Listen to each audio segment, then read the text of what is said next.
Baik, Assalamualaikum warahmatullahi wabarakatuh. Yang di Zoom, kedengaran suaranya Ibu? Kedengaran, Bu? Oke, baik. Selamat malam, kita ketemu lagi ya. Ini di sesi keempat. Kamu makan masih Cal, kamu kasih? Bercanda, nggak apa-apa. Asal nanti sampahnya jangan ditinggal di kelas ya. Nanti kelas keluar dibuang. Ini materinya untuk hari ini. Jadi yang di room Zoom materinya sudah saya berikan ke koordinator kelas, ke Mas Aldi ya. Nanti silakan dipelajari itu materinya. Ibu hari ini berbicara tentang rekonsiliasi bank. Kalau minggu lalu kita materinya apa? Tentang apa? Mbak? Arus kas. Ada berapa metode? 2. Apa sama apa? Iya, langsung dan tidak langsung ya kan, metode langsung dan tidak langsung. Hari ini kita sebenarnya masih berbicara tentang kas, cuman kasnya adalah tentang adjustment atau jurnal penyesuaian. Di mana jurnal penyesuaian itu terjadi karena adanya rekonsiliasi. Jadi kalau kita berbicara kas itu tidak harus kas itu on brankas kalau di perusahaan. Bisa juga disebut kas itu adalah kas on bank. Jadi saldo kas perusahaan yang ada di bank itu juga disebut sebagai kas. Nah, biasanya terjadi penyesuaian itu pada akhir periode. Kenapa kok terjadi penyesuaian? Karena ada perbedaan pengakuan antara perusahaan dan juga bank.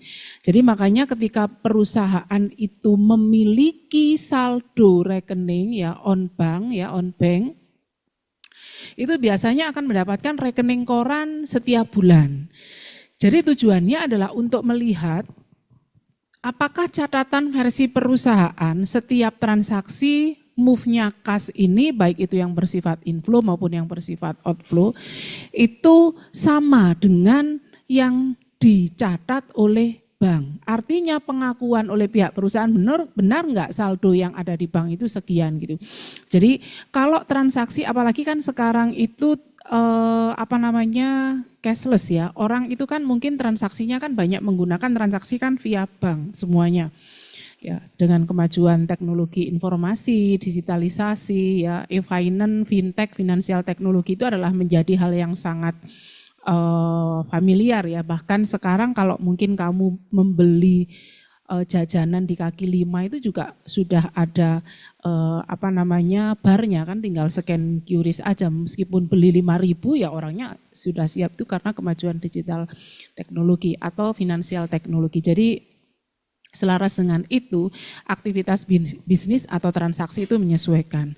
Nah, namun demikian, transaksi-transaksi yang sifatnya adalah material itu juga perlu diperhatikan apakah pengakuan dari perusahaan ini benar sesuai dengan yang terjadi dengan rekonsiliasi bank itu tadi, yaitu laporan rekening koran. Jadi kalau sekarang laporan rekening koran itu juga bisa dilihat tidak menunggu akhir bulan ya, misalnya transaksi dari tanggal berapa sampai berapa ketika baik itu secara personal ataupun secara corporate ketika memiliki rekening di bank itu sudah bisa dicek day by day-nya.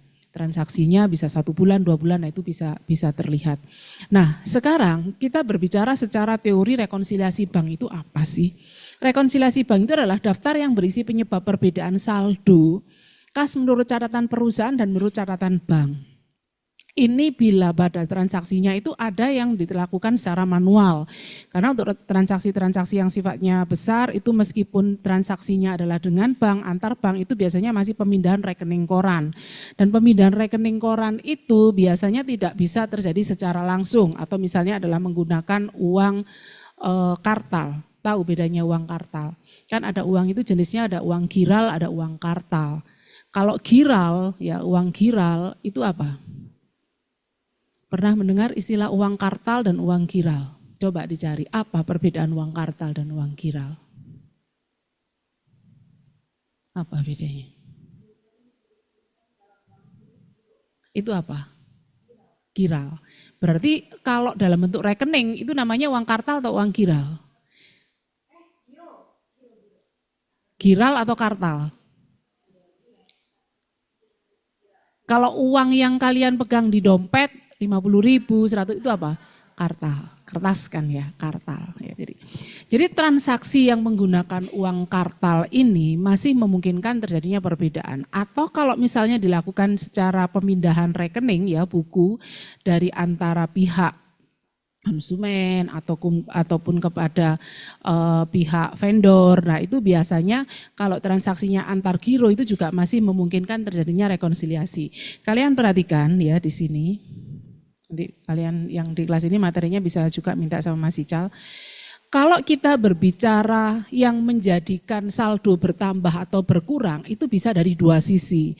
Baik itu dari sisi bank maupun dari sisi corporate atau perusahaan.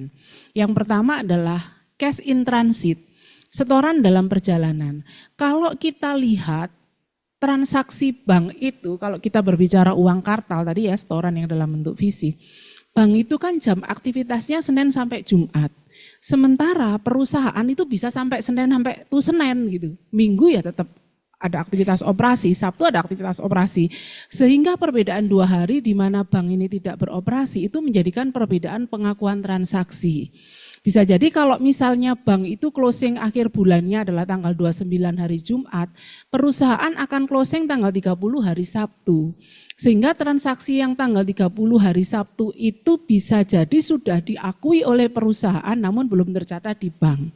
Sehingga akan dilakukan penyesuaian setelah diterbitkannya laporan rekening koran. Nah misalnya di situ ada setoran dalam perjalanan atau cash in transit. Secara definisi cash in transit itu adalah uang yang telah diterima perusahaan namun karena suatu hal belum diterima dan dicatat oleh bank. Jadi ini biasanya transaksinya adalah dalam bentuk kartal atau misalnya pada saat konsumen menyampaikan pada perusahaan bahwa sudah membayar. Ya, sudah dilakukan transaksi, tetapi oleh bank belum diakui karena misalnya pembayarannya adalah di atas jam 3, sementara closingnya bank itu hari Jumat jam 3. Transaksinya sudah masuk, tetapi akan dicatat pada saat misalnya pada hari berikutnya. Kenapa? Karena laporan rekening koran sudah tercetak, sudah selesai gitu. Sehingga perbedaan pengakuan inilah yang harus dilakukan rekonsiliasi. Tidak hilang uangnya, tetapi perbedaan timing di dalam pencatatan atau pengakuan nilai saldo. Sehingga saldo bank harus ditambah. Kemudian yang kedua, ada cek beredar atau outstanding check.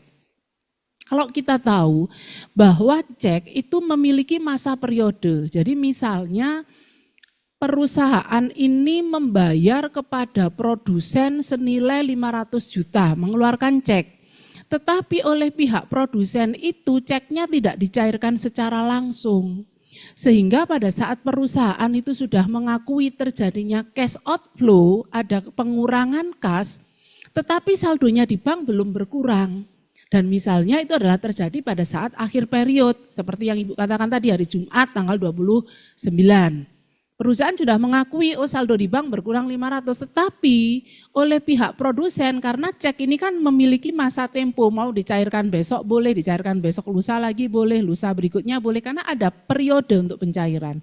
Jadi misalnya cek ini oleh pihak yang menerima cek itu belum dicairkan, ya saldo pihak yang memiliki rekening di bank untuk melakukan pembayaran dengan menggunakan cek itu tadi saldonya belum berkurang. Bisa dipahami penjelasan Ibu? Sehingga pada saat timbul laporan rekening koran, maka saldo bank harus dikurangi sebesar yang sudah diakui oleh perusahaan. Itu kalau ada yang namanya outstanding check atau disebut sebagai cek beredar. Paham ya? Nah, kemudian cek kosong. Ya. Jadi misalnya perusahaan menerima dari konsumen sejumlah pelunasan piutang, misalnya 100 juta. Ternyata konsumen yang membayar 100 juta itu pada saat akan dilakukan proses clearing atau proses pemindah bukuan dari rekeningnya konsumen kepada rekening kita yang menerima cek, ternyata saldonya enggak sampai 100 juta. Misalnya saldonya 50 juta, otomatis kan tidak bisa dilakukan pemindahan sesuai dengan instruksi yang ada di cek itu. Itu namanya cek kosong, blank cek. Jadi saldo yang tertera di cek itu tidak sesuai dengan saldo yang dimiliki oleh pemilik cek yang menginstruksikan pemindah bukuan. Sehingga proses itu tidak bisa terjadi karena kalau bank akan memproses maka saldonya harus memenuhi. Jadi di cek itu kan, cek itu sebenarnya surat perintah untuk pemindah bukuan, berapa yang harus dipindahkan. Ketika saldo pemilik cek itu tidak memenuhi sesuai dengan yang diinstruksikan, maka proses itu akan gagal, reject, jadi tidak bisa terjadi. Sehingga pengakuan itu juga harus sudah dilakukan penyesuaian. Ketika kita sudah mengakui terjadi pelunasan, ternyata saldo kita nggak bertambah, maka harus dikonfirm kepada pemilik cek bahwa piutangnya belum terlunasi. Nah, kemudian ada lagi penagihan oleh bank. Ini biasanya adalah transaksi-transaksi yang berbentuk wesel. Biasanya perusahaan itu kan memiliki namanya avalis ya. Avalis itu semacam wali. Jadi kalau kita memiliki transaksi yang begitu banyak, itu biasanya akan diserahkan kepada bank untuk menagih kepada pihak-pihak yang harusnya segera melakukan pembayaran kepada kita selaku produsen atau selaku penjual. Jadi biasanya ada pembayaran di bank, perusahaan belum tahu. Nah itu namanya adalah penagihan yang sudah dilakukan oleh bank, saldo kita tiba-tiba bertambah. Tapi pihak corporate yang memiliki wesel itu tadi atau piutang wesel tadi belum mengetahui bahwa itu sudah terlunasi. Ya biasanya dia akan melihat dari rekening koran, oh ini sudah membayar, ini sudah membayar. Nah itu juga harus dilakukan penyesuaian.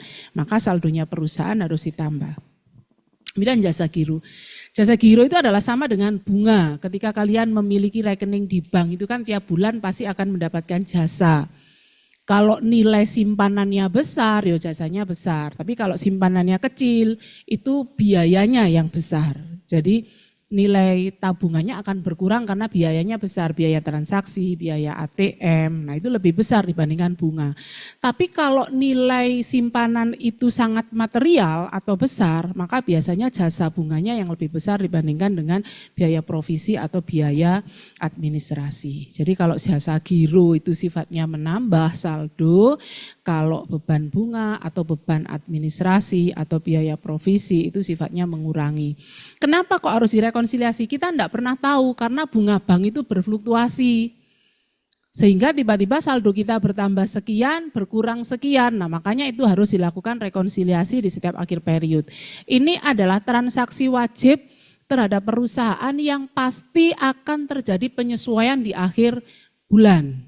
Kenapa? Karena itu secara otomatis terpotong oleh bank dan bertambah otomatis oleh bank sesuai dengan jumlah saldo perusahaan yang mengendap. Jadi makanya itu potensi dilakukan rekonsiliasi. Kemudian kesalahan ya, human error itu juga mesti ada yang namanya manusia. Itu bisa dari dua sisi, baik dari sisi bank maupun dari sisi perusahaan. Kalau yang menjadi kesalahan adalah sisi perusahaan, maka bisa plus atau minus dari sisi perusahaan dan sebaliknya. Kalau yang terjadi kesalahan pencatatan, kesalahan pembukuan, kesalahan pengakuan dari sisi bank, maka yang bersifat plus minus itu adalah dari sisi bank. Ini juga wajar atau lumrah terjadi karena namanya human error itu juga manusiawi ya, bisa saja terjadi. Meskipun itu sudah menggunakan sistem atau menggunakan aplikasi. Nah sekarang contoh, kalian perhatikan di sini. Di situ ya Ibu menuliskan bahwa PT Doremi menyimpan dana di bank, di mana pada awal bulan Februari, kalau kita berbicara awal bulan Februari berarti kan transaksinya selama bulan Januari, ya kan?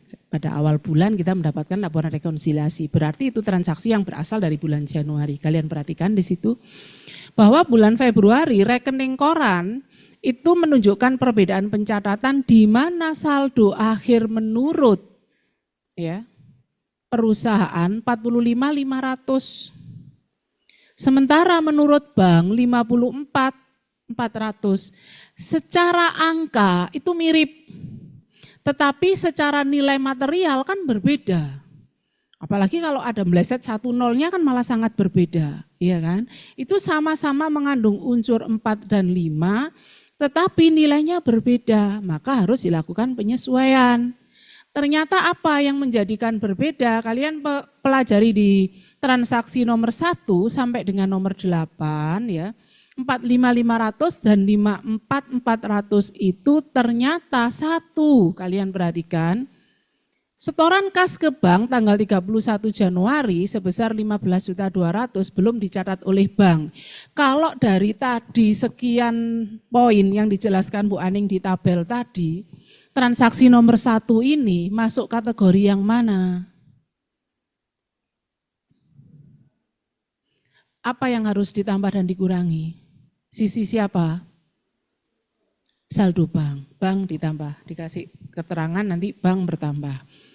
Kemudian tagihan PT Doremi ya, pada PT KLM sebesar 9.600.000 yang dilakukan oleh bank berhasil namun belum diketahui oleh perusahaan. Ini dari sekian yang dijelaskan Ibu tadi masuk kategori transaksi yang mana?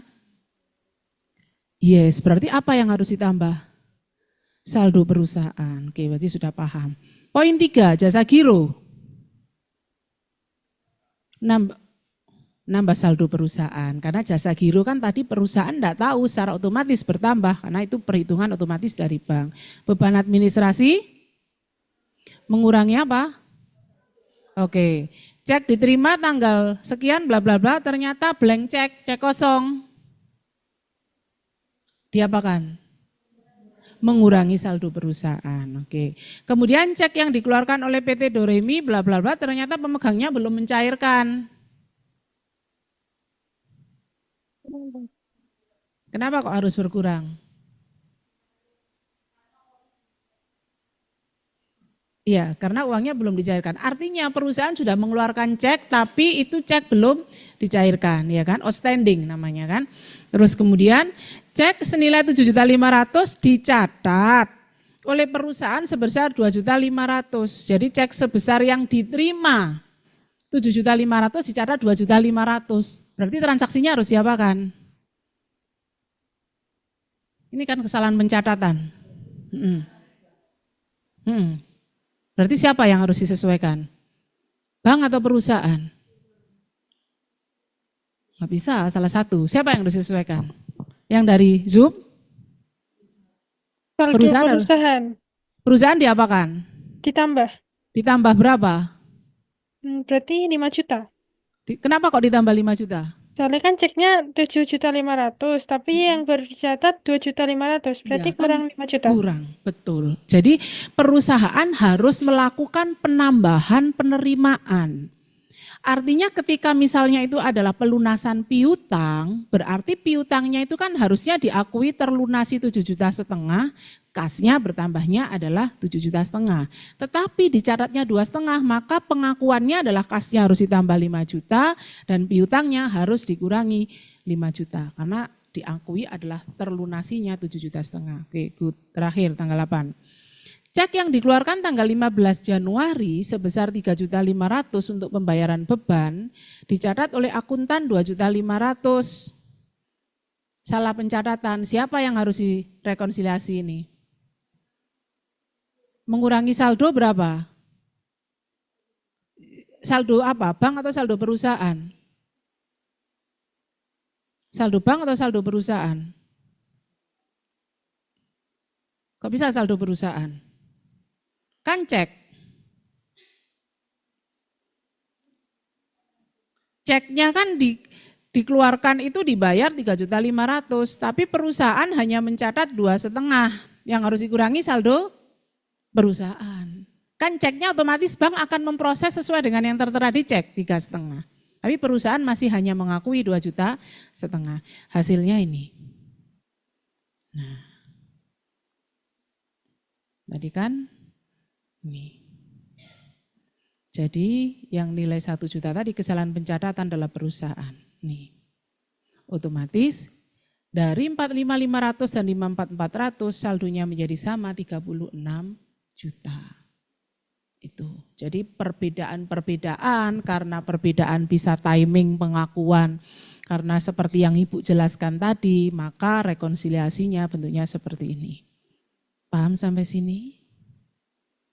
Yang di Zoom bisa dipahami? Untuk yang poin 6 bisa dijelaskan lagi Bu, yang cek yang dikeluarkan PT Doremi 13.600.000 itu ternyata oleh pemegangnya belum dicairkan, gimana ya? Ya, outstanding kan cek beredar. Outstanding cek tadi kan kalau penjelasannya Ibu ya, jadi kita itu sebetulnya sudah ada pengeluaran. Outstanding cek itu cek beredar poin 2. Jadi kita membayar sebetulnya. Kita memiliki saldo di bank, kita gunakan untuk membayar. Harusnya di bank kan sudah berkurang, tetapi oleh yang menerima cek yang bertransaksi dengan kita, pihak klien yang bertransaksi dengan kita belum melakukan pencairan, memang boleh menerima cek itu tidak langsung dicairkan. Karena cek itu ada masa durasinya. Biasanya rata-rata 7 hari, ada sampai 14 hari, itu masih aktif. Jadi masih hidup cek itu, jadi masih bisa digunakan untuk bertransaksi. Sehingga pada saat kita 13.600.000 itu sudah mengakui pengeluaran, tapi bank belum mengurangi saldonya. Kenapa? Karena pemegang cek yang menerima pembayaran dari kita belum melakukan proses clearing atau proses pencairan. Makanya kan saldo bank harus dikurangi. Itu poin 2, outstanding cek. Paham ya? Berarti nggak dimasukkan saldo perusahaan lagi ya? Ya enggak, karena kan sudah ada instruksi untuk pengeluaran, berarti kan akan diproses itu pencairannya, cuman ditunda. Jadi karena belum dilakukan pengkliman oleh pihak klien yang menerima pembayaran itu, maka harus dilakukan penyesuaian. Pada akhirnya itu kan uang saldo kita akan berkurang sesuai dengan instruksi yang ada di cek itu. Dikurangi, tidak dikembalikan lagi. Kalau dikembalikan kan akhirnya tidak terjadi transaksi dengan pihak kliennya. Paham sampai sini? Paham, Bu.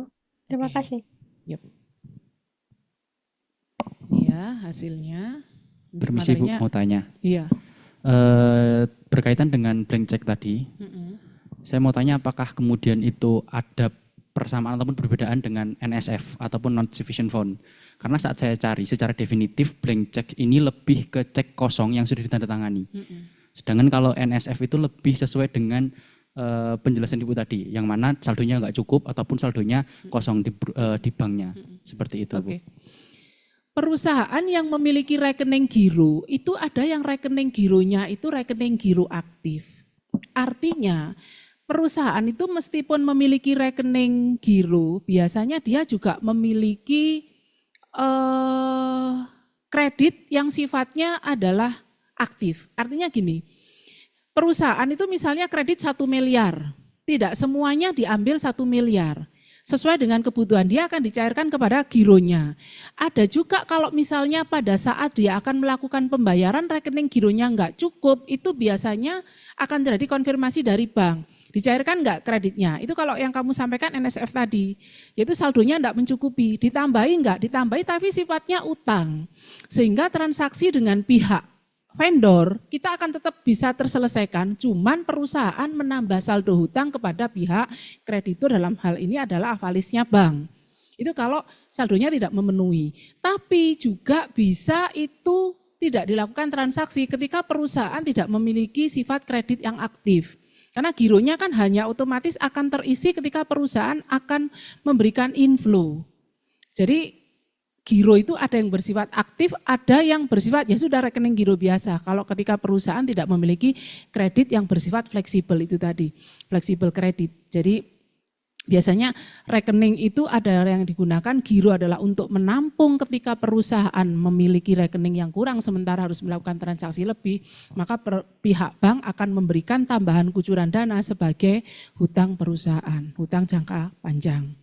Dan juga apakah itu bisa dikatakan saldo tidak memenuhi? NSF sama blank check itu sebenarnya hampir sama. Kalau blank check itu tidak ada rekening sama sekali. Artinya kalau tidak ada rekening sama sekali, biasanya bank akan menginfokan itu ceknya nomor sekian sampai sekian kan kelihatan. Karena cek itu kan ada serinya ya, ada nomornya. Jadi ketika perusahaan yang memiliki rekening giro lah yang berhak memiliki cek. Jadi untuk transaksi menggunakan giral. Jadi kalau hanya tabungan biasa, misalnya kalian mempunyai tabungan, kalian tidak bisa minta cek.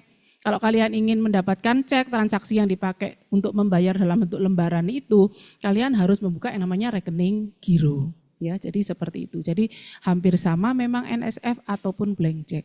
Jadi blank check itu pun juga biasanya bisa menjadi NSF ketika perusahaan memiliki rekening kredit secara aktif. Jadi saldo nol itu akan diinfo biasanya. Cek nomor sekian sampai sekian untuk transaksinya, gironya sudah saldonya tidak memenuhi.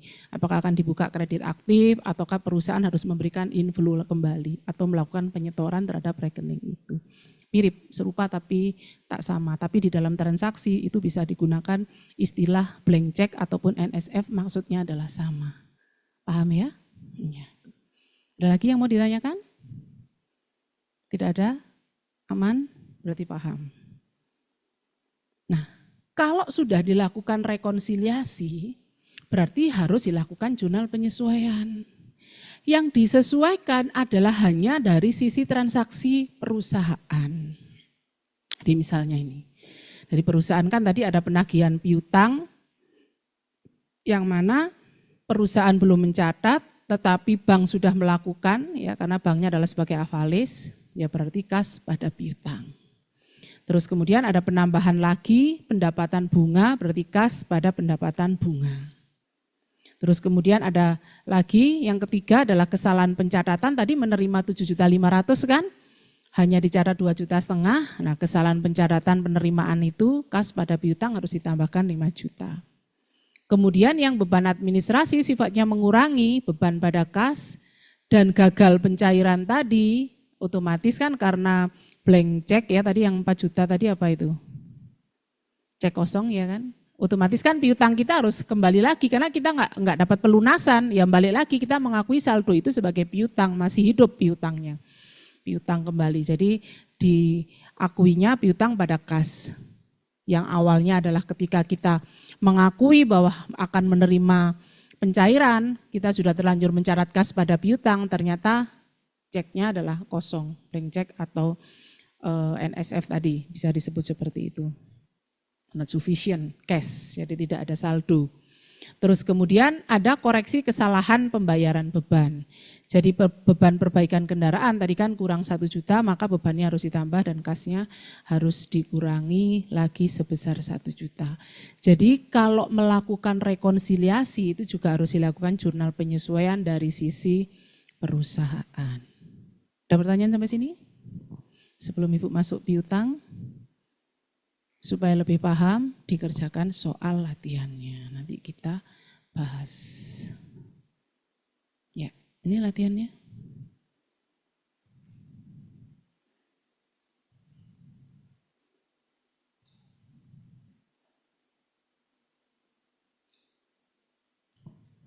Soalnya minta sama Mas Saldi. Sudah ya? Ya, kerjakan dulu. Tak ambil absensi. Yang dari Zoom selesai?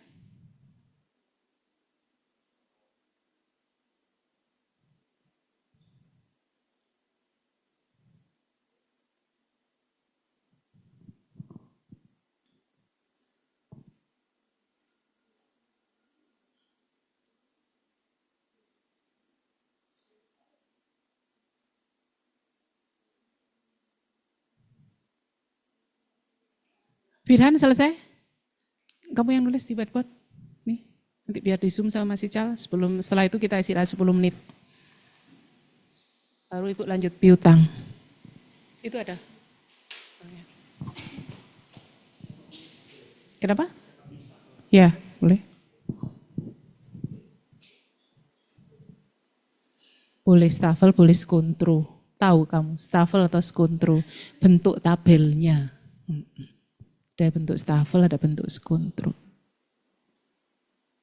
Sama aja, pokoknya saldonya balance. Mana? Ya. Ya, oke.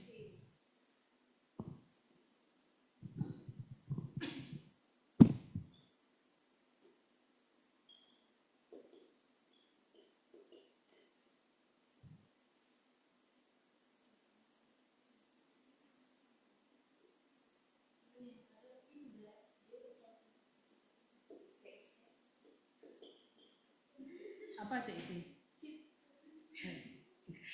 Tapi maksudnya apa CIT?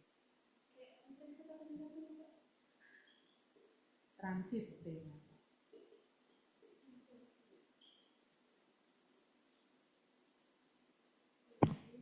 Ada tadi di penjelasannya.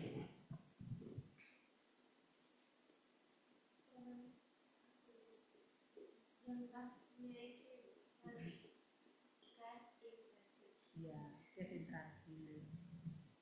Atau setoran dalam perjalanan. Itu 22 apa itu, Mas? Ini boleh. Boleh. Boleh. Boleh.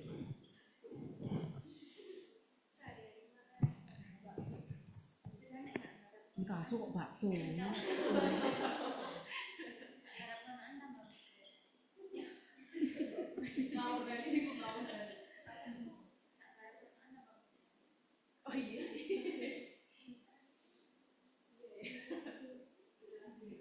Kalau nggak ngerjain itu dompetnya nggak ada isinya ya.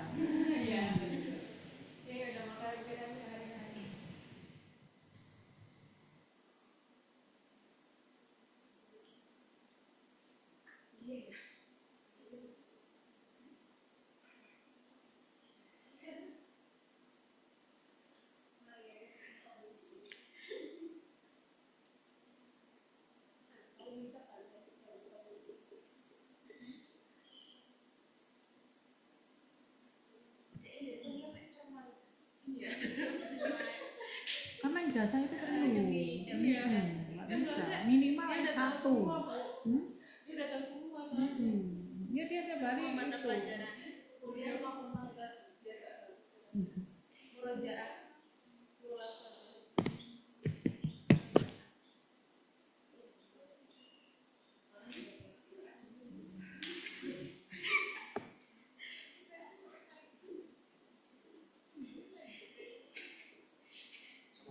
Yes. Oh.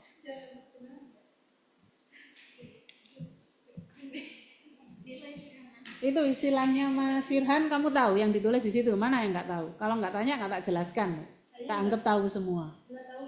Oh nggak tahu semua.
Ya nanti jelaskan.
Sudah? Good.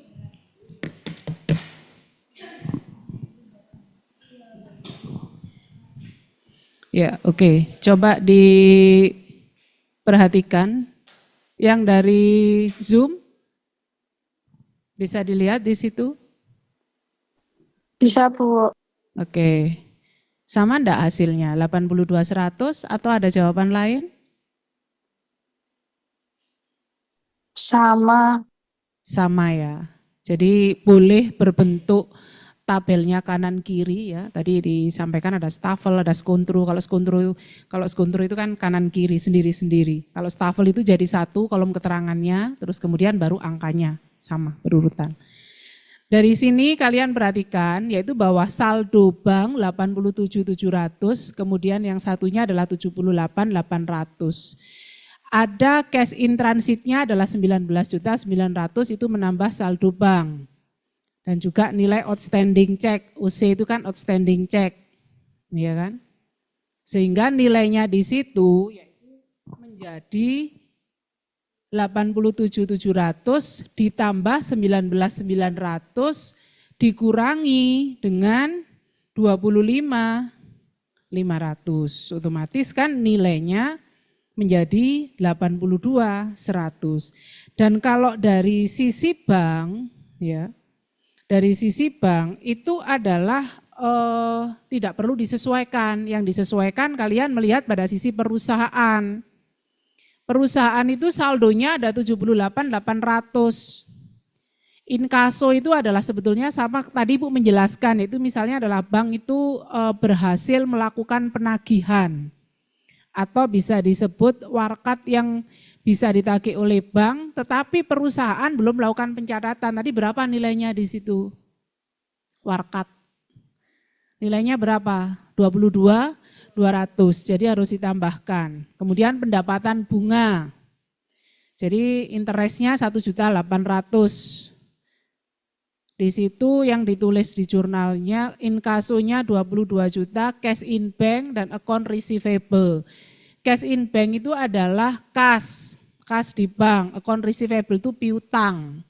Jadi piutang yang berhasil ditagih 22.200.000, maka jurnal penyesuaiannya adalah cash in bank dan account receivable atau kas pada piutang. Sama maksudnya, account receivable itu piutang. Kemudian ada pendapatan bunga 1.800.000, penyesuaiannya adalah cash in bank, interest revenue. Revenue itu pendapatan, interest itu bunga. Jadi bisa disebut interest revenue atau pendapatan bunga, yaitu sebesar atau jasa giro 1.800.000. Kemudian beban administrasi kan sifatnya mengurangi.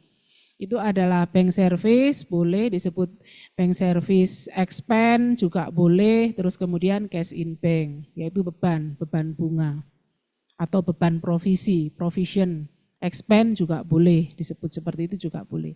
Kemudian ada lagi di situ ada BC 25.400 tadi apa BC itu?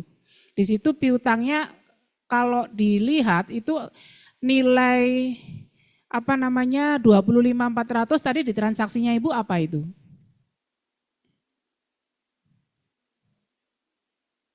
Cek kosong kan? Iya, cek kosong. Jadi piutangnya dikembalikan lagi account receivable pada cash bank. Jadi tidak jadi menerima kas, makanya kasnya harus dikurangi. Jadi blank check itu tadi atau non sufficient, NSF juga boleh, non sufficient fund. Sebut itu juga boleh. Kemudian ada cash 10 juta pada piutang, yaitu nilai kas bertambah 10 juta pada pendapatan ya, 10 juta. Tadi 10 juta itu apa di transaksinya? Kesalahan pencatatan. Kenapa kok 10 juta harus ditambahkan? Karena? Iya, karena selisih kasnya kan harus lebih besar, ya kan? Berarti kasnya harus ditambah dan pendapatannya ditambah. Kemudian beban kenapa kok yang 5 juta harus dikurangkan?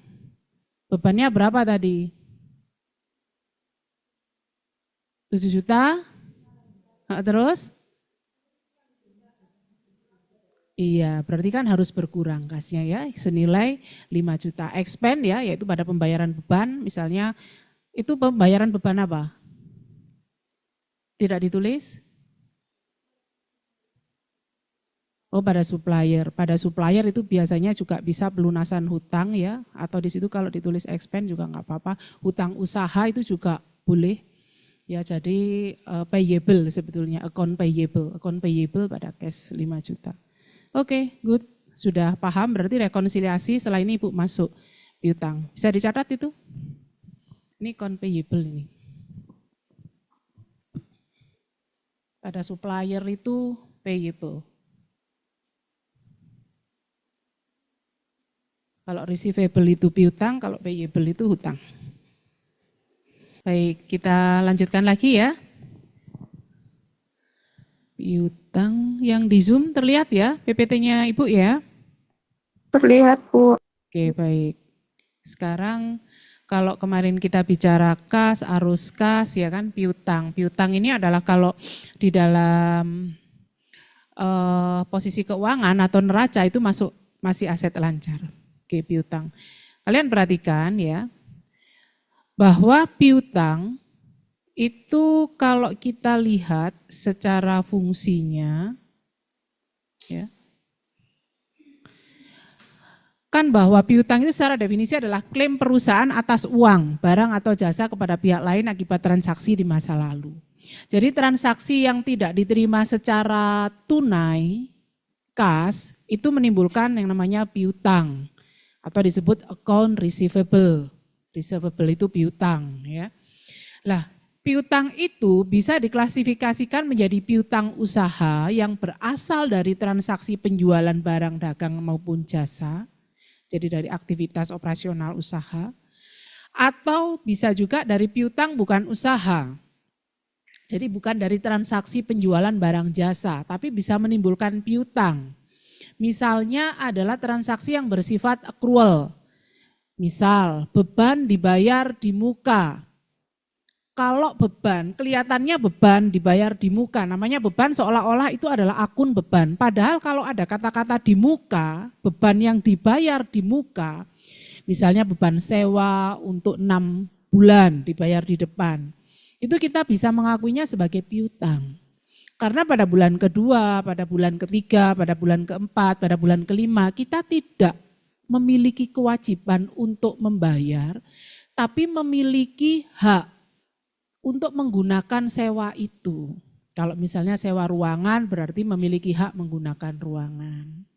Kalau misalnya sewa kendaraan berarti memiliki hak untuk menggunakan kendaraan. Jadi maka itu disebut sebagai piutang karena ada hak di waktu yang akan datang. Baik itu hak untuk menagih ataupun menggunakan sesuai dengan transaksi yang sudah dilakukan. Jadi kalau semua beban yang dibayar di muka itu dicatatnya adalah diakuinya di neraca sebagai aset. Ya, karena masuk dalam receivable, piutang, masuk aset lancar, kategori aset lancar. Nah, bagaimana perlakuannya itu harus disesuaikan setiap akhir periode. Ketika yang sudah diakui dan digunakan, maka itu dianggap sebagai beban murni. Kalau beban murni berarti masuk dalam laporan laba rugi karena akunnya 5. Tapi kalau kata-kata beban di muka, beban dibayar di muka itu adalah masuk kategori apa tadi Ibu bilang? Aset, piutang. Paham sampai sini? Oke. Nah, sekarang Ibu kasih contoh. PT ABC ya di situ tertulis PT ABC menjual produk kepada pelanggan senilai 2.500.000. Di mana jumlah tersebut 1 jutanya adalah diterima pada tanggal transaksi, berarti kejadian transaksi yang sama. Sisanya dibayar 10 hari.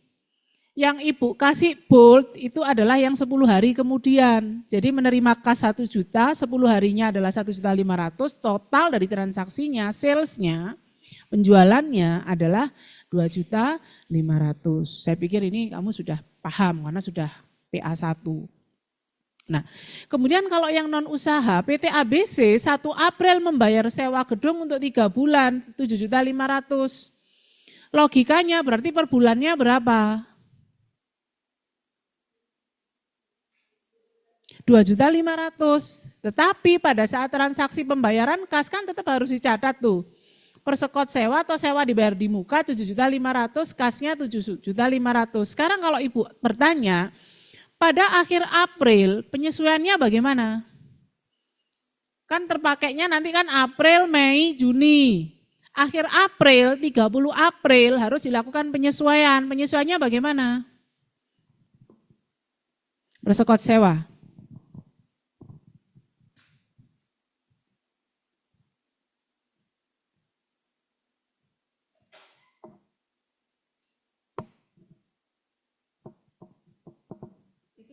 Itu 7.500.000 kan untuk 3 bulan. Per bulannya berarti pada 30 April jurnal penyesuaiannya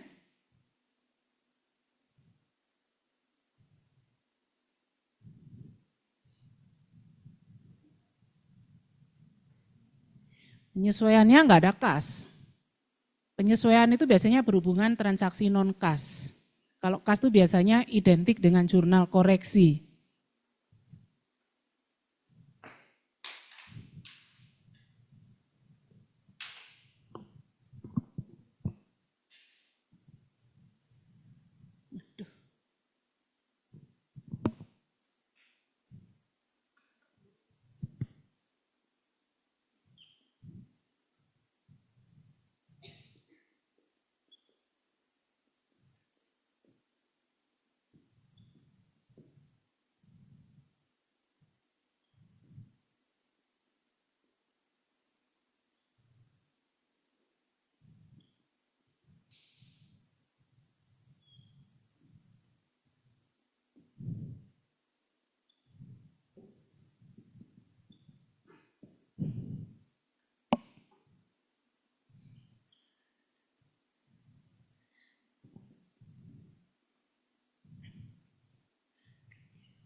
Coba diperhatikan di situ. Yang di Zoom terlihat itu sama Mas Ical sudah diarahkan ke whiteboardnya Bu Aning, terlihat? Lihat, Bu. Ya, oke. Ibu kasih simulasi, yaitu bahwa pembayaran per sekot 7.500.000 untuk 3 bulan. Secara logika per bulannya ini kan 2,5, 2,5, 2,5, kan gitu toh. Nah, pada akhir period nilai kas pada saat ini terjadi transaksi kan dibayarkan berarti beban atau per sekot tadi pada kas. Ini adalah 7.500.000. Kalian perhatikan ya. Pada tanggal 30 April secara logika kalau ini untuk 3 bulan berarti akan ada berapa kali penyesuaian?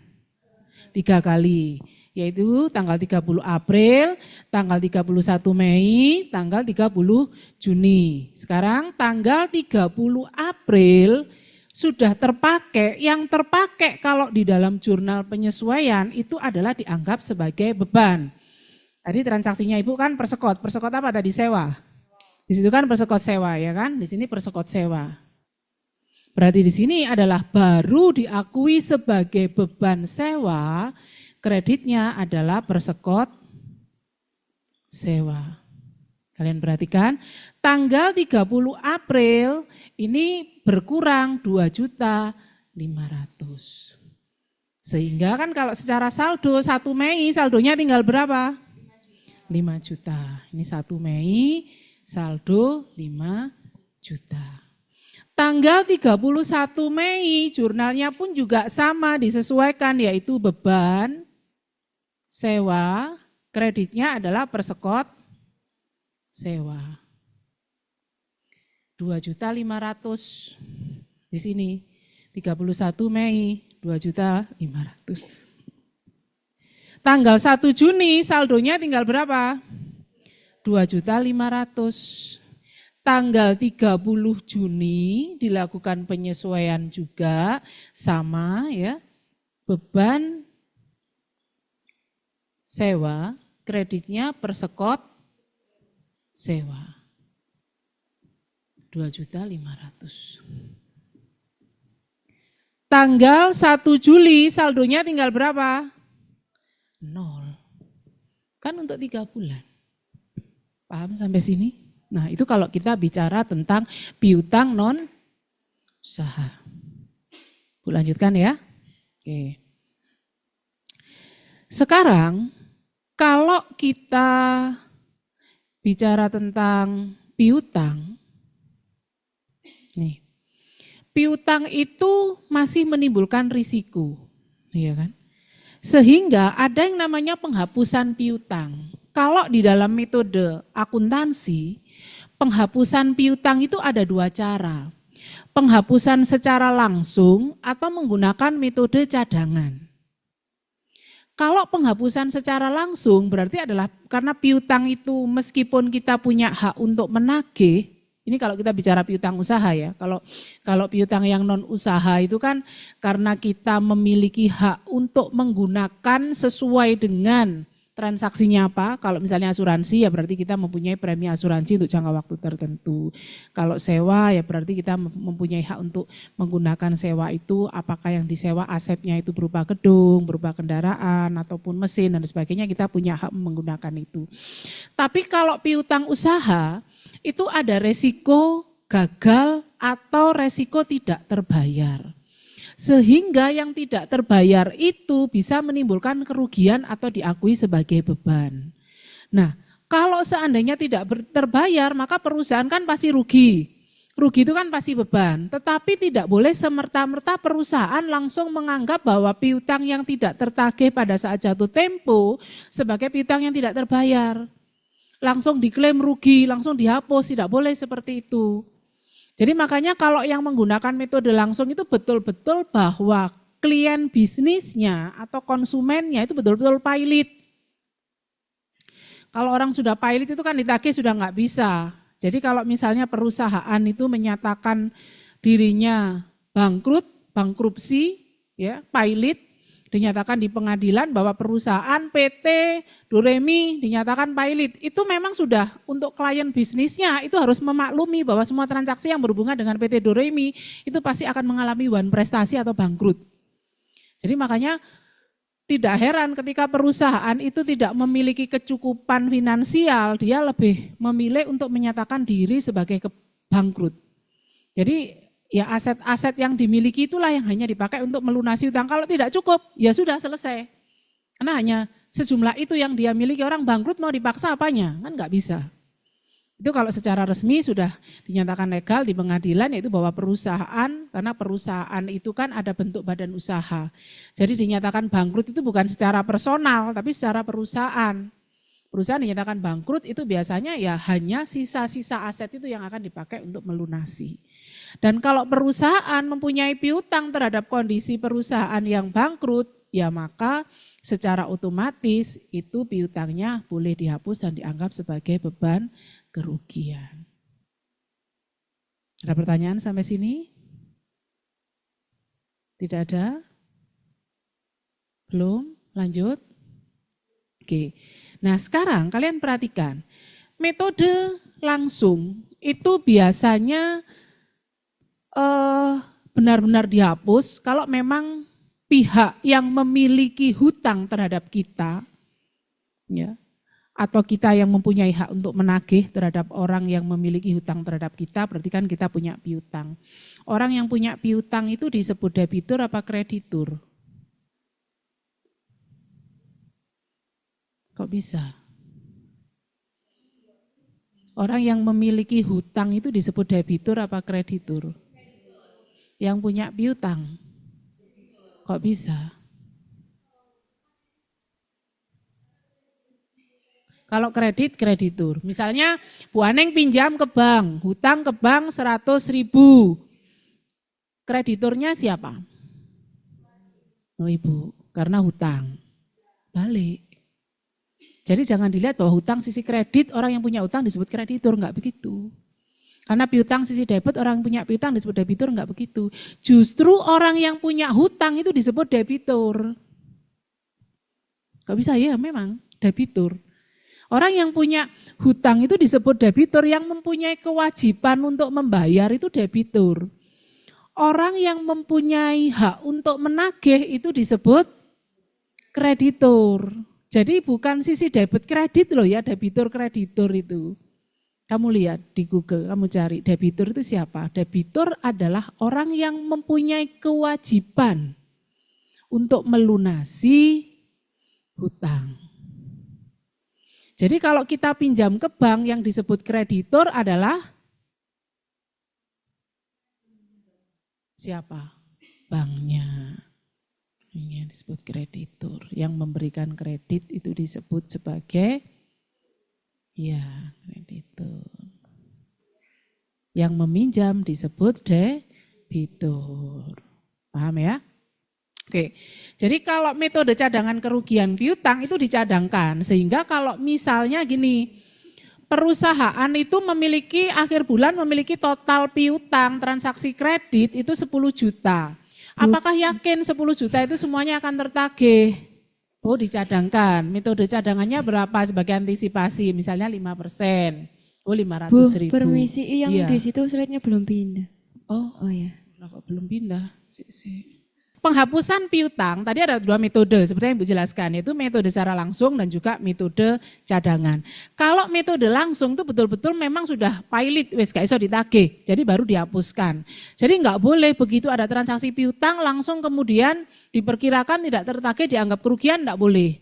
Kalau mau seperti itu, mengantisipasi itu menggunakan metode yang cadangan. Jadi misalnya punya piutang 10 juta, diprediksi kira-kira seandainya ini sak molor-molornya mungkin 5% tidak tertagih, berarti 500.000. Nah ini ada contoh. Jalan enggak? Oke. Nah cadangan kerugian piutang itu adalah jumlah berdasarkan asumsi, jadi perkiraan. Kita memprediksi, kita kan enggak tahu kualitas dari customer atau pihak klien itu seperti apa. Sehingga kita berasumsi, memprediksi. Jadi kalau cadangan itu prediksi. Apabila mana terjadi kerugian atau piutang tidak dapat ditagih, seperti yang Ibu tuliskan di situ, jumlah tersebut dapat dihitung berdasarkan pada persentase penjualan atau pada saldo piutang. Dibuat schedule daftar umur piutang, sehingga kalau berdasarkan pada persentase penjualan, cadangan dihitung dari nilai penjualan kredit. Tidak boleh dari penjualan tunai, dari total penjualan. Karena penjualan yang sudah dibayar dengan kas itu tidak ada kaitannya dengan piutang. Selesai. Jadi dari persentase penjualan yang secara kredit. Kalau yang saldo piutang dari persentase tertentu dari nilai piutang atau berdasarkan umur piutang, time schedule. Nah misalnya kayak gini. Ya, kalian perhatikan. Dari nilai jumlah piutang 60 juta, kalau dilihat dari rentang umur piutang yang paling berisiko, itu umur piutang yang mana? Yang mana? Lebih dari 90. Yang memiliki potensi tertagih atau risikonya sangat rendah, yang mana? Iya, yang paling baru, transaksi yang masih baru. Jadi kalau piutang itu yang sudah sangat lama, yang tidak tertagih itu potensi kerugiannya lebih tinggi di tanggung usaha. Jadi kalau dilihat dari situ ada rentang 1 sampai 30 hari, lebih 30 sampai 60, lebih 60 sampai 90, lebih dari 90 hari, berarti kan lebih dari 3 bulan. Kalau transaksi piutang usaha itu sebaiknya maksimal sudah 3 bulan, karena lebih dari 3 bulan itu berarti potensi risiko kegagalannya sangat tinggi. Saldo piutang tak tertagih 8% dari nilai 60 juta itu diprediksikan enggak tertagih, sehingga pada saat nanti tidak tertagih maka dihapuskan.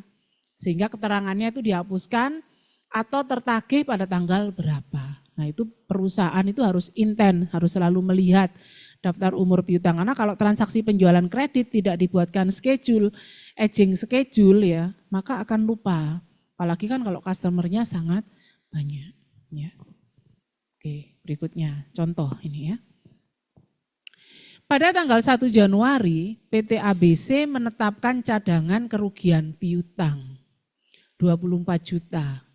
Pada tanggal 15 April diperoleh kepastian bahwa piutang pada pelanggan CV Panca tidak dapat tertagih. Saya ulangi ya. 1 Januari menetapkan cadangan PT ABC 24 juta. Kemudian 15 April diperoleh kepastian bahwa piutang dari CV Panca itu adalah 19 juta tidak tertagih. Kamu lihat 1 Januari pada saat terjadi transaksi ya. Di situ saat menetapkan cadangan, kalau metode cadangan berarti beban kerugian pada cadangan. Tapi kalau pakai metode langsung karena itu masih belum benar-benar tidak dapat ditagih, enggak perlu jurnal. Kan tadi Ibu mengatakan kalau langsung itu adalah benar-benar kliennya atau customernya adalah sudah menyatakan pilot, benar-benar tidak bisa ditagih baru di jurnal. Kalau masih belum pasti, enggak ada transaksi. Tapi kalau metode cadangan, kan asumsi tadi, di slide-nya Ibu sebelum asumsi, perkiraan. Sak bleset-blesetnya, yaitu kalau orang Jawa. Berarti tidak tertagih berapa, nah itu boleh di jurnal. Jadi sifatnya accrual, non cash, walaupun belum terjadi. dibuat yang namanya metode cadangan, yaitu beban kerugian pada cadangan kerugian 24 juta. Apakah 24 juta ini uangnya dianggap hilang? Tidak, namanya cadangan. Jadi masih muncul nanti sebagai piutang di neraca. Jadi kalau di neraca itu cadangan itu sama kayak akumulasi, seolah-olah mengurangi aset. Tapi padahal sebetulnya asetnya kan tidak berkurang secara realnya. Terus tanggal 15 April, jurnalnya kalau pakai metode langsung karena sudah memang tidak bisa tertagih ya beban kerugian pada piutang. Tapi kalau metode cadangan karena bebannya sudah dibuat pada saat pencadangan, maka jurnal tanggal 15 April adalah cadangan kerugian pada piutang. Lanjut ya, lanjut dulu. Nah ini dampaknya. Akibat penghapusan tersebut, jika sebetulnya saldo PT ABC itu adalah 190 juta, kamu perhatikan, kalau dengan adanya penghapusan yang 19 juta, maka saldo awal piutangnya adalah, kamu lihat pada tabel, pada saat 1 Januari piutang 190, cadangan kerugiannya 24. Jadi kalau di dalam posisi neraca, cadangan itu ada di sebelah kiri, ada di sebelah aset, tapi sifatnya mengurangi nilai piutang. Sama kayak akumulasi. Akumulasi itu kan ada aset tetap, ada akumulasi penyusutan. Dia kan sifatnya mengurangi. Jadi sama-sama di sebelah kiri tapi sifatnya mengurangi. Cadangan juga demikian. Jadi dia nemplok pada nilai aset piutangnya. Sifatnya mengurangi. Jadi 190 piutang bersihnya 166 karena 24 diasumsikan menjadi tidak tertagih. Diasumsikan, jadi belum pasti cadangan. Kemudian kalau penghapusan langsung, ya langsung piutangnya 190, enggak ada embel-embel yang mengurangi angka tanda kurung, enggak ada. Yang sebelah kanan, jadi sudah 190 saja. Nah, akibat tanggal 15 April, cadangannya 171 itu kamu tahu dari mana nilainya? 171 itu dari mana? Dikurangi 19. 19 tadi apa? Penghapusan.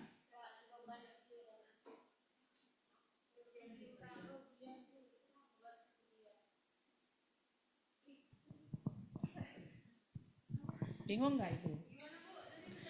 190 kan nilai saldo piutang. Kenapa kok jadi 71? Hah? Dikurangi 19. Terus kemudian cadangannya dikurangi 19 jadi 5 juta. Ya, supaya enggak bingung. Kan kalau kita lihat nilai piutang saldo awalnya kan 190. Kalau pakai metode cadangan tadi yang dicadangkan berapa? 24 cadangan di sini kan ya. Cadangan nilainya adalah 24 juta ya, sama kayak akumulasi itu kan saldonya sebenarnya saldo kredit, yaitu di sini cadangannya adalah 24 juta. Supaya kamu nggak bingung tak taruh di debit juga.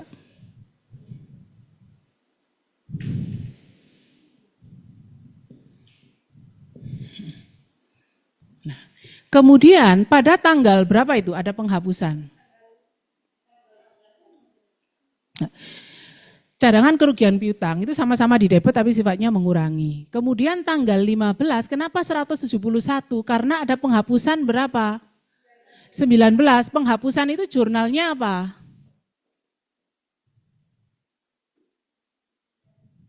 Beban, lihat slide yang sebelumnya. Pada saat kita membuat cadangan, ini loh. Pada saat kita membuat cadangan, jurnalnya kan beban kerugian pada cadangan, ya kan? Beban kerugian pada cadangan. Nilainya adalah 24 juta. Meskipun ini di neraca sifatnya mengurangi supaya kamu nggak bingung. Kalau dilihat di situ kan ini. Ya, wis, biar plek di situ. Beban tidak kita tulis, ya. Piutang 190, saldo awal, cadangannya 24 juta. 15 April itu kan ada transaksi penghapusan. Cadangannya berkurang berapa? 19 kan di sini. Sehingga saldonya ini menjadi berapa? Saldonya menjadi 5 juta. Nah ini pada saat penghapusan kan jurnalnya cadangan pada kerugian. Jadi 190 dikurangi berapa? 19 juta. Makanya saldonya menjadi berapa? 171 juta. Jadi makanya pada slide berikutnya itu 171 juta. Dari mana? Karena dari jurnal ini. Jadi makanya piutangnya kan saldonya dari 171. Cadangannya menjadi 5 juta. Secara nilai net receivable atau piutang bersih tetap 166. Karena yang dihapuskan adalah cadangannya. Cadangannya yang dari 24 sekarang menjadi 5 juta. Tapi piutang bersihnya kan masih sama tuh. Secara asumsi 166.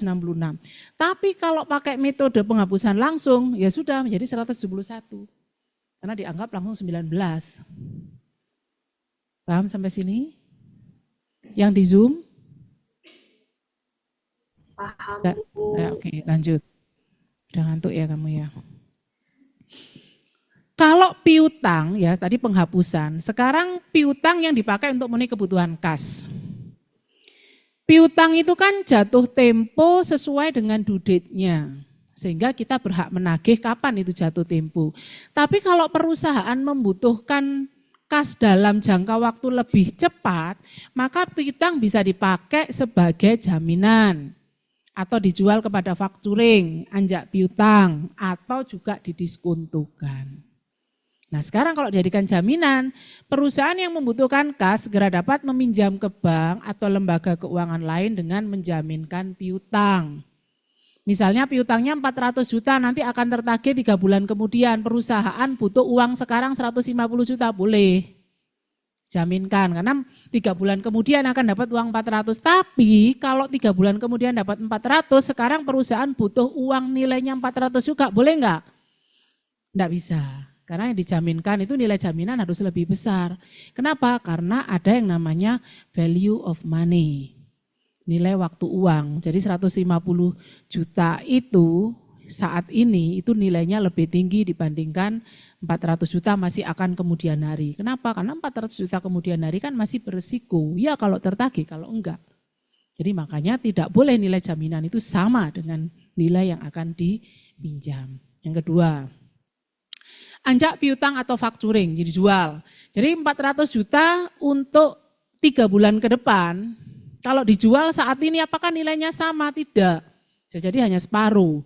Bisa jadi 70%. Ya tadi seperti yang Ibu katakan, waktu adalah uang. Jadi kalau nanti kalian belajar manajemen keuangan akan berbicara tentang value of money, nilai waktu uang, present value, diskonto, terus kemudian anuitas ya. Jadi tidak boleh menyamakan, lu kan nilainya sama-sama 40, sama-sama 40 tapi waktunya berbeda, itu secara fungsi, secara value itu sudah berbeda.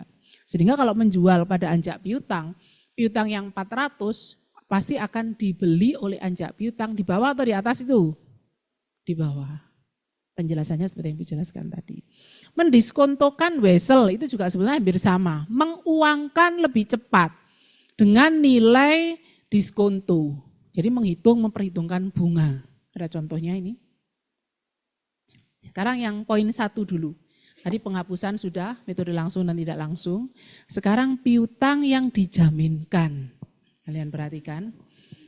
PT Nusa 2 memiliki piutang pada beberapa pelanggan senilai 400 juta.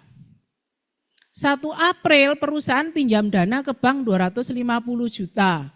Dengan jaminan piutang bunga 24% per tahun jangka waktu 6 bulan. 1 Agustus PT Nusa 2 berhasil menagih 175. Berarti tanggal 1 Agustus kalau tadi utangnya 250 ditagih 175 berarti sisa utangnya berapa? Ya 75.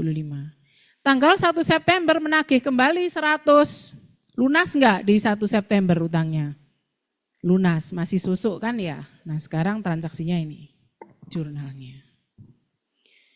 Kas 250 kan tadi kita utang, pada utang bank.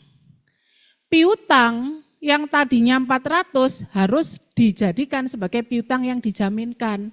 Piutang usahanya hilang, udah dikreditkan. Karena menjadi piutang yang dijaminkan, menjadi haknya bank. Kemudian tanggal 1 Agustus karena berhasil menagih, maka kas pada piutang yang dijaminkan, utangnya berkurang. Tapi kan ada bunganya tuh 2%. Dari mana 2% itu? Tadi bunganya berapa di soal? Enggak. 24 per tahun. Terus 2%? Kok bisa?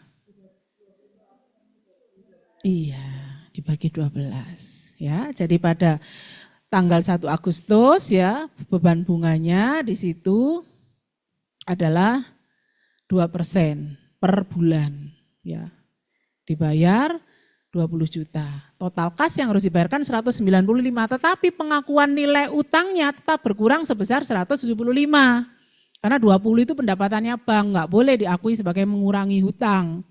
Hutangnya tetap dari 250 dikurangi 175. Kemudian tanggal 1 September kasnya dari piutang yang dijaminkan 100, utang banknya dilunasi karena sisa 75, beban bunganya 1.500.000. Sehingga nilai kas yang dibayarkan 76 juta. Maka piutang yang kita jaminkan kembali ke kita menjadi piutang usaha lagi 125 juta. Ibu tanya, 125 diperoleh dari mana?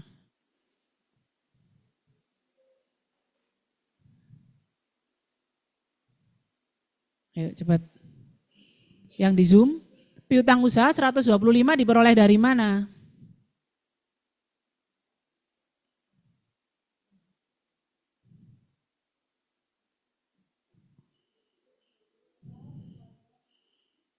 Piutang usaha kita awalnya berapa? 400. Sudah tertagih berapa?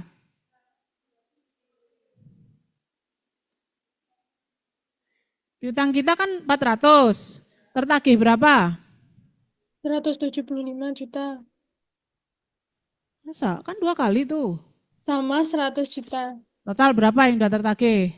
275. Nah, berarti sisanya? 125. Sisanya?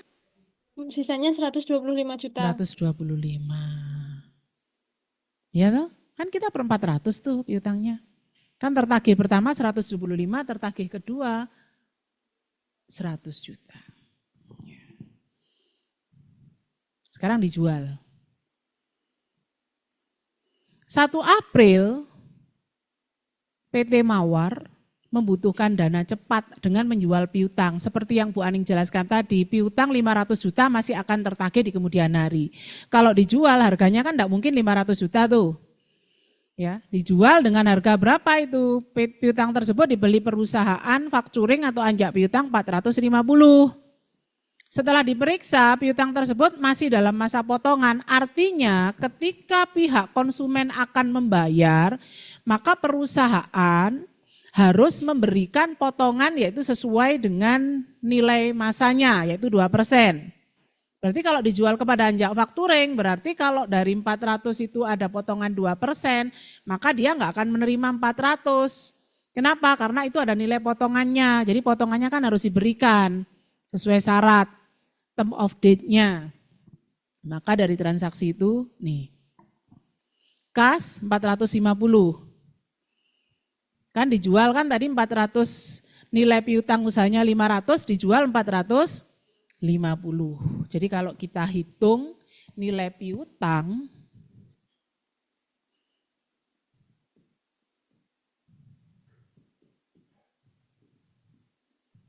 Rp500 juta kan ya. Di situ masa potongannya adalah 2% potongan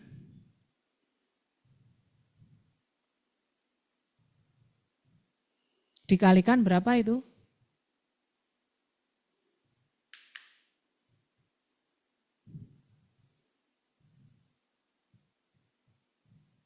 Kali 400 juta. Kan berarti nilai potongannya adalah 8 juta. Piutang 500 juta, potongan penjualan kan berarti ini, potongan piutang ya, 8 juta. 492 juta. Nah, terus kemudian cadangan kerugiannya berapa itu? Ya, cadangannya 20 juta. Saya ingin menghitungkan yaitu dari jumlah 22 itu diperoleh dari mana. Ini totalnya 472. Dibeli oleh Anjak Piutang berapa? 450. Kan sebetulnya nilai piutang bersihnya kan ini. Dijual kepada Anjak Piutang atau factoring. Jadi nilai piutang bersih kita 472 dibayar atau dijual 450. Untung apa rugi? Rugi, tapi dapat uang lebih cepat 450. Rugi berapa? 22 juta. Jurnalnya itu.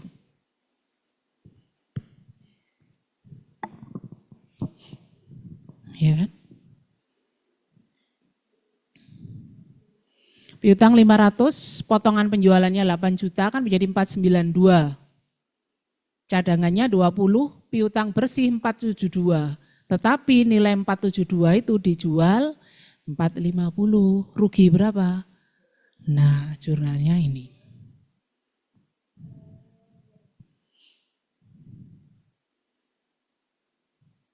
Yang di Zoom, paham? Sudah ngantuk? Sama, saya juga ngantuk Ibu Iwan ya. Tapi nggak boleh pulang lebih awal, harusnya pulang jam berapa Mas Ical? 10. Ngantuk Ibu juga sama.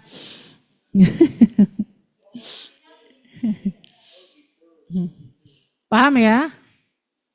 Kalau kamu cepat paham, saya senang saya. Ya, oke.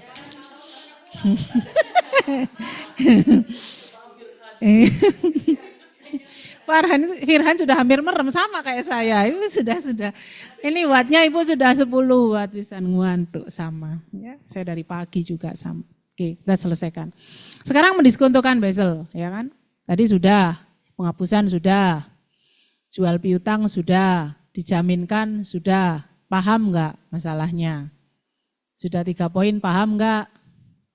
Paham ya? Ibu kalau balik lagi nggak mau Ibu ya, angkat tangan sudah, angkat tangan, angkat kaki ya. Oke, diskonto. Mendiskontokan wesel, ini hampir sama sebetulnya, menguangkan lebih cepat. Kamu perhatikan di situ, PT Abadi memiliki wesel tagih 400 juta. Ya. Tanggal 1 April akan jatuh tempo, salah itu, 1 April 2023, dicoret ya itu 2019, salah. Yang akan jatuh tempo 1 Juli tanggal 1 Juli 2023 ya kan. Jadi 1 April PT Abadi wesel tagih senilai 400 juta 1 April 2023. Di situ punyanya Bu Aning 2019, silakan di skip diganti 2023. Jatuh temponya 1 Juli. Berarti berapa bulan? April, Mei, Juni, 3 bulan. Kan 1 Juli. 1 Juli itu sama dengan 30 Juni ya kan, 3 bulan. Pada tanggal 21 April didiskontokan 15%. Jurnalnya ini. Ya. Diskonto. April 21 sampai 30 berarti 10 hari. April itu kan logikanya karena bulan keempat berarti 30. Karena diskontokan tanggal 21 berarti tanggal 21-nya dihitung sejak 21 sampai 30. Berarti adalah 10 hari. Mei full 31 hari. Juni 30, Juli 1 hari. Totalnya jumlah hari diskonto 72 hari. Di dalam perhitungan perbankan hari sebenarnya 1 tahun itu 365. Tetapi kalau dalam perhitungan pembagian itu secara umum menggunakan sepernya 360. Walaupun dalam penghitungan harinya menggunakan hari yang sesungguhnya. Jadi pembaginya biasanya memudahkan adalah menggunakan secara umum di dalam transaksi bisnis itu pembaginya adalah 360, tidak 365. Secara lazim pakai 360, itu secara umum. Jadi 400 kalau secara jumlah hari sebenarnya kan pakai 72 per 365 kan gitu ya. Tetapi kalau dalam perhitungan transaksi perbankan itu biasanya lazim pakai 360. Diskontonya 400 juta kali 72 per 360 kali 15%. 15% tadi kan bunganya. Sehingga nilai diskontonya adalah 12. Maka total uang yang diterima adalah 388 juta. Karena didiskontokan selama 72 hari. Kenapa? Karena kan dia baru akan jatuh tempo sebetulnya tanggal 1 Juli. Tapi dia menerima lebih awal. Sehingga pihak yang menerima diskonto nanti pada tanggal 1 Juli akan menerima uang berapa dari nilai wesel. Ini perusahaan nih.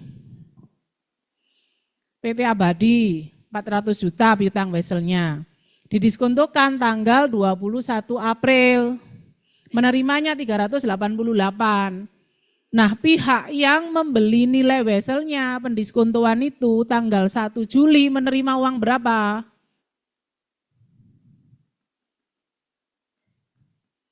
PT Abadi berapa sih nilai piutang weselnya? Ya, 400. Terus kemudian pihak yang membelinya, yang mendiskontokan itu, misalnya pihak banknya tanggal 1 Juli mendapat untung berapa? Selama 72 hari dapat untung berapa? 12 juta. Karena pada tanggal 1 Juli pihak yang membeli wesel itu akan menerima utuh 400 juta. Tapi PT Abadi saat mendiskontokan hanya menerima berapa? 88. Kan tadi Bu jelaskan, kalau piutang 400 nggak mungkin diuangkan lebih cepat akan mendapatkan nilai yang sama. Value of money. Paham maksudnya Ibu? Oke, satu lagi. Nih. Jika wesel itu adalah berbunga 24%. Kalau tadi kan weselnya tidak berbunga. Ya, jika berbunga 24%. Perhitungannya weselnya 400 juta, bunga weselnya tadi 24% kali 400 juta kali 3/12, 3/12 dari April, Mei, Juni. 3/12 dapat dari 1 April sampai 1 Juli. Karena 1 Juli itu sama dengan 30 Juni, 3 bulan. Jatuh tempo 424, didiskontokan 12, maka uang diterima 412. Bagi pihak yang akan menerima tanggal 1 Juli, menerimanya berapa? 412 kita PT Abadi 1 April. Tapi pihak nanti yang akan menerima 1 Juli, pihak banknya dari pihak debitur akan menerima berapa? 424 karena ada bunganya. Sip, pinter. Soalnya dikerjakan. Ya, di rumah. 4 soal soalnya. Mau di sini? Dikerjakan di rumah. Dikumpulkan dan dibahas. Yap, dikumpulkan di email sebelum jam 12. Tanggal berarti minggu depan tanggal berapa? 24. Berarti maksimal dikumpulkan boleh jam 11 siang. Kan Ibu koreksi, malam kan harus dibahas ya.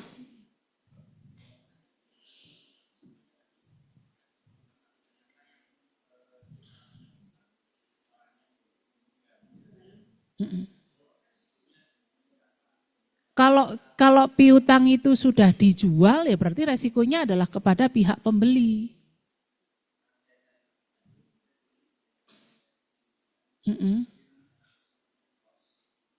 Coba lebih keras. Biar yang di Zoom kedengaran. Saat saya cari itu ada ketemu di FRS 9 terkait dengan derecognition aset keuangan, ada yang namanya hak regress ataupun recourse. Jadi ada 2 jenis, ada yang pakai recourse dan yang ada recourse-nya. Yang kalau tanpa recourse nanti yang menanggung resikonya itu pihak banknya ataupun yang menerima banknya, tapi kalau pakai recourse berarti itu tetap kewajibannya ataupun resikonya tetap kembali ke kita. Betul. Itu IFRS tahu. Kalian yang disebut Firhan tadi kan ngomong IFRS kan ya. IFRS itu adalah standar akuntansi keuangan secara internasional. International Financing Report Standard IFRS. Itu kan memang semua akuntansi kan mengacu di sana. Kalau kita SAK-nya kan juga mengacu di sana. Ya, jadi semua standar akuntansi keuangan yang diakui secara general oleh internasional, acuannya sama. Tadi yang disampaikan adalah IFRS 9. Memang betul. Jadi pada saat terjadinya akad ini pihak yang membeli, ya mau itu factoring ataupun bank, itu tidak semerta-merta juga mau. Yang namanya piutang kan seperti yang tadi Bu katakan ada resiko. Kalau seandainya itu akadnya adalah real tanpa pengembalian, jadi resikonya ya memang semuanya ditanggung oleh pihak avalisnya, pihak pembelinya, factoringnya. Tapi tidak semudah itu factoring mau mengambil alih resiko. Sehingga biasanya itu juga ada perjanjian, kalau seandainya tidak tertagih ya berarti itu akan dianggap sebagai nilai hutang. Itu yang paling aman untuk factoring. Karena apa? Karena piutang itu kan juga sangat beresiko. Jadi biasanya yang dipakai adalah yang recourse, yang harus tetap dikembalikan. Sehingga pihak yang membutuhkan dana tadi adalah menganggap itu sebagai debitur, jadi hutang sementara. Karena kebutuhan likuidasi atau likuiditas finansial itu memang adalah nilai kas itu sangat berharga saat ini dibandingkan dengan nilai kas pada periode yang akan datang. Karena itu beresiko. Jadi makanya tadi pembahasan piutang Ibu awali dengan beban kerugian dulu. Karena jangan mudah, karena kalau sekarang kita melihat transaksi itu banyak penjualan, nilainya laba perusahaan. Tetapi dari nilai laba itu bisa jadi itu sifatnya adalah kamuflase, laba non cash. Karena laba non cash itu bisa menjadi kerugian pada periode selanjutnya. Jadi makanya kalau kamu belajar di akuntansi, teori akuntansi itu ada yang namanya konflik kepentingan, teori agensi teori. Pihak manajer pasti mengejar laba tinggi, tapi laba harus dilihat. Makanya kemarin kita belajar yang namanya arus kas. Apakah laba itu bersifat cash atau masih bersifat piutang. Karena kalau bersifat piutang masih menimbulkan risiko. Paham sampai sini? Yang di Zoom? Clear? Paham Bu, clear. Ya, oke. Dikerjakan soalnya, ada 4 soal. Semuanya dikerjakan seminggu, maksimal dikumpulkan hari Kamis jam 11.59. Karena Ibu harus cek, terus kemudian malam kita bahas seperti biasanya. Baru Ibu masuk aset tetap. Clear ya? Selesai ya untuk hari ini? Ya, oke. Oke, terima kasih atas partisipasinya, baik yang di kelas offline maupun yang di kelas Zoom. Kita ketemu lagi minggu depan. Ibu akhiri, selamat malam. Iya, terima kasih sama Mas Ical tuh.